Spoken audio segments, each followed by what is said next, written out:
Do you ever feel it? That subtle, persistent hum beneath the surface of your days?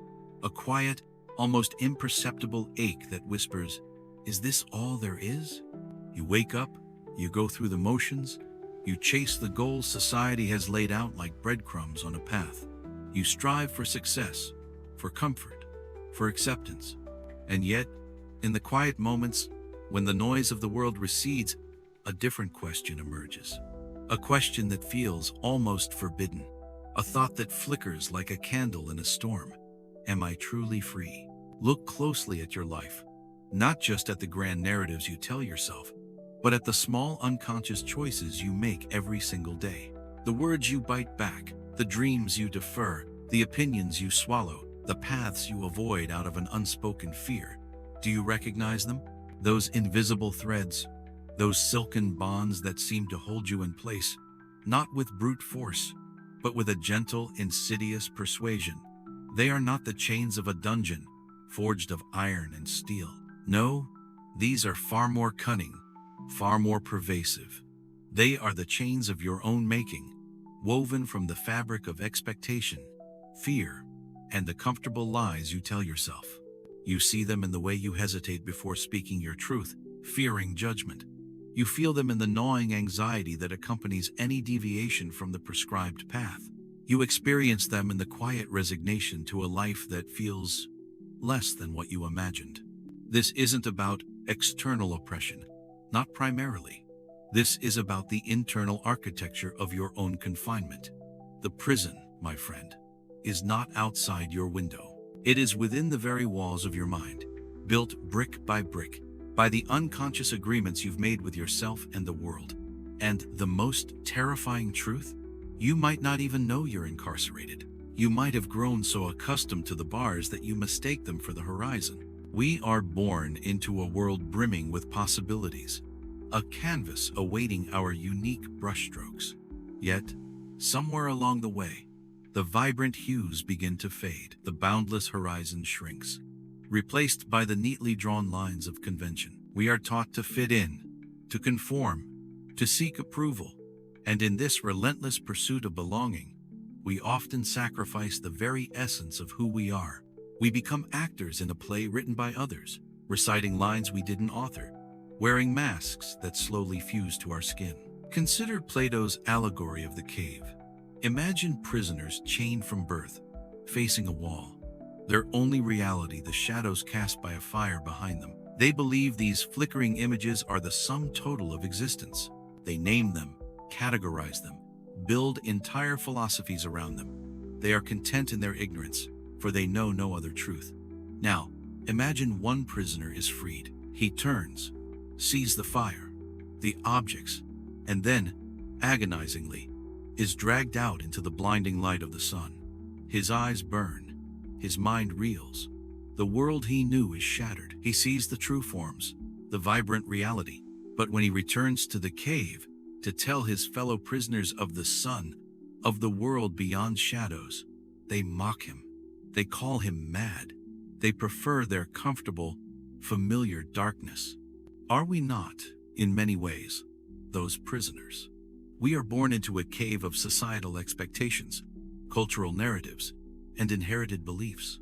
We are shown shadows, the shadow of success as defined by wealth and status, the shadow of happiness as portrayed in glossy advertisements, the shadow of love as depicted in romantic comedies. We spend our lives chasing these shadows, believing them to be real, building our identities around them. And when a flicker of doubt, a whisper of a different truth, dares to penetrate our comfortable darkness, we often recoil. We cling to the familiar, even if it's a lie, because the truth, the raw, unvarnished truth, can be terrifying. It demands that we dismantle everything we thought we knew. It demands that we step into the blinding light of self-awareness, where the shadows of our past, our fears, and our unconscious biases are exposed. This isn't just a philosophical musing. It's a psychological reality. Our brains are wired for comfort, for predictability. We develop cognitive biases, mental shortcuts that help us navigate a complex world, but often at the cost of objective truth. Confirmation bias, for instance, makes us seek out information that confirms our existing beliefs, while ignoring anything that challenges them. We build echo chambers around ourselves, both online and in our personal lives, where our views are constantly validated, and dissenting voices are silenced or dismissed. This creates a powerful, self-reinforcing prison of thought, where our own minds become the most effective jailers.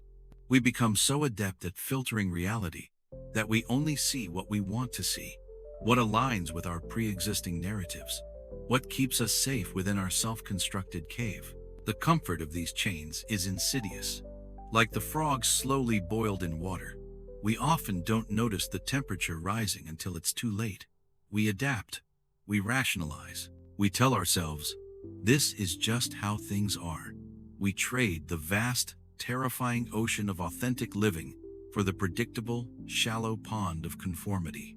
And in doing so, we slowly, imperceptibly, lose touch with the wild, untamed spirit that resides within us. The spirit that yearns for genuine connection, for profound purpose, for a life lived on its own terms. This brings us to the second, perhaps more unsettling truth.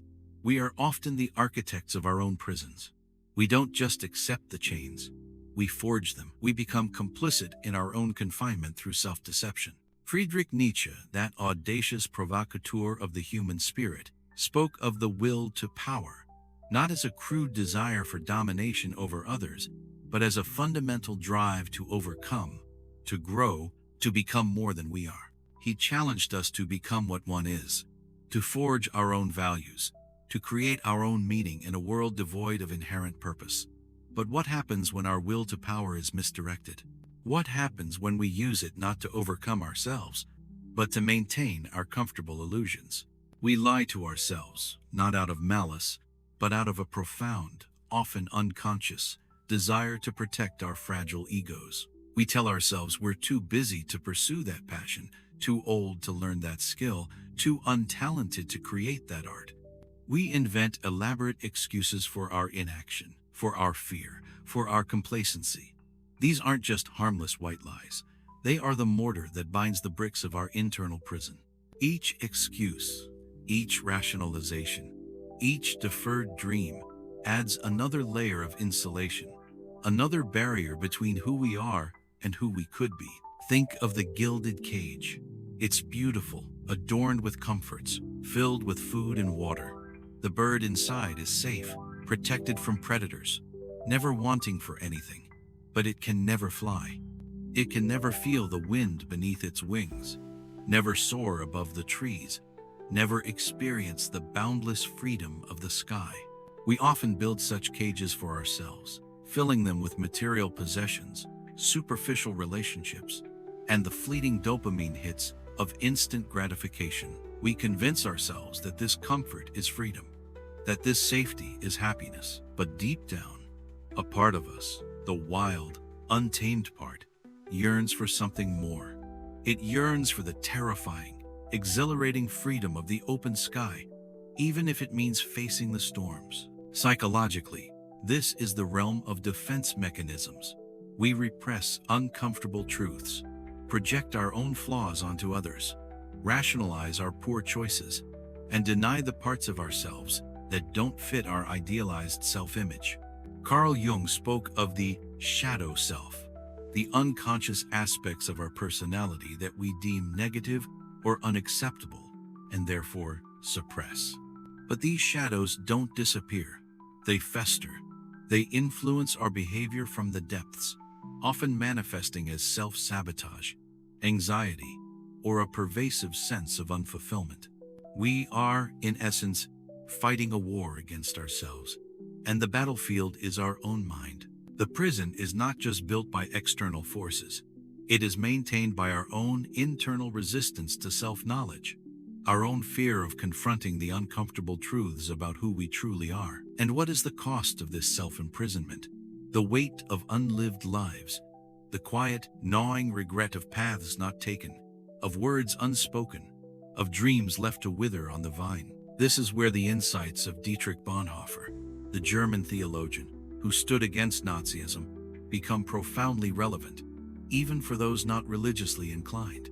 Bonhoeffer spoke of cheap grace versus costly grace.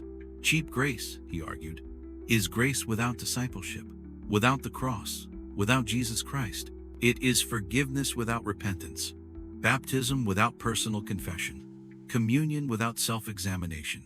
It is, in essence, a comfortable, undemanding faith that requires nothing of you. Translate this to the secular realm of self-actualization. Cheap grace is the comfortable illusion of personal growth without the discomfort of genuine change.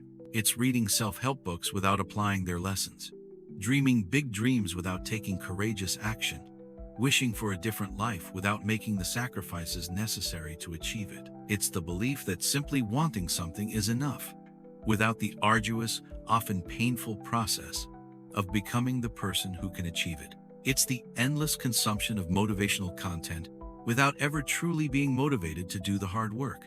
Costly grace, on the other hand, is the pearl of great price, the treasure hidden in the field. It demands everything. It demands self-denial, radical honesty, and a willingness to suffer for what is true and right. It is the call to follow, to ACEWW.U.